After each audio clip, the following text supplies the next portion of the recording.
Upgrades.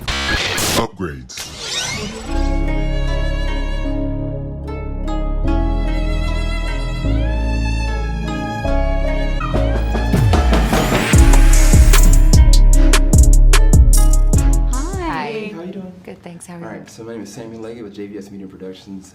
Charles said it last night. He took the words out of my mouth. You guys are legends. Aww. And it is an honor to be here talking with you guys. Thank you So I'm asking you guys both my questions, and I'll let you guys answer, okay? Okay. So, Natalie, you're up first. So, your approach with Elizabeth is so interesting. It feels like a character study at times of an actor so obsessed with deep diving that she kind of doesn't know what the lines are. The lines become blurred to, it takes a more darker approach. It's like there are no lines anymore. And it doesn't matter what the whirlwind changes for anybody else, it just wipes it all away. So my question with you is, when approaching that, the unveiling, because I was gonna say the descent of a character, but I think it's really just showing who Elizabeth really is. What was the challenge with that for you, with that character? And then Julianne, I love your poignant approach to Gracie, because Gracie, she's very specific with everything that she does, but at the same time she's unsure, and she also masks, and it kind of mirrors Joe to an extent, because Joe, he takes responsibility of everything. Like, he takes ownership of everything, but with her, she projects, and she wants to be in control with that. And so I was curious, when you were approaching that with Samy and Todd, were you guys trying to maybe go down the route of like organically allowing that to progress, or is it you're tackling it from somewhere else, from a source? So those are my questions for you guys.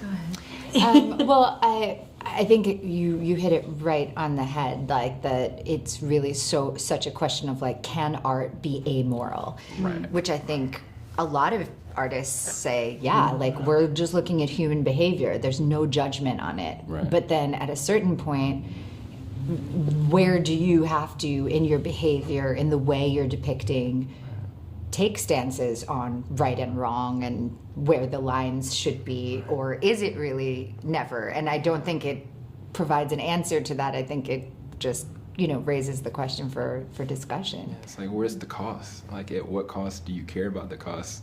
And then even when at the end, when you kind of seeing like that amazing monologue that you performed with reading the letter, it's kind of like you look at the end results, like she's still obsessed. Yes, yes, and using someone's life and emotions as their raw material, which is inherently ethically questionable. Yeah.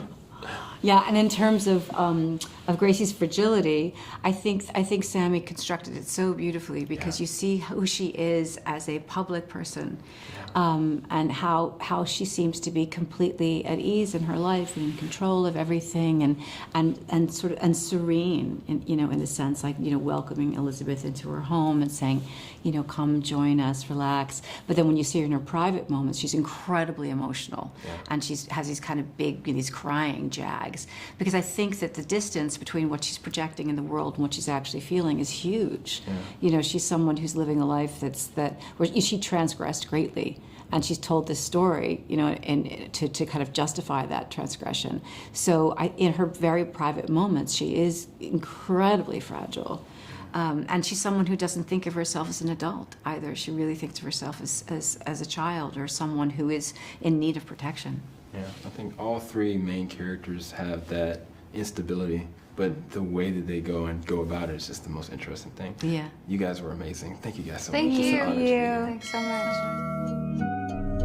Falling out the top of the I can see the skyline, 50 mile radius on my timeline. Ain't nothing on my mind. Oh Lord.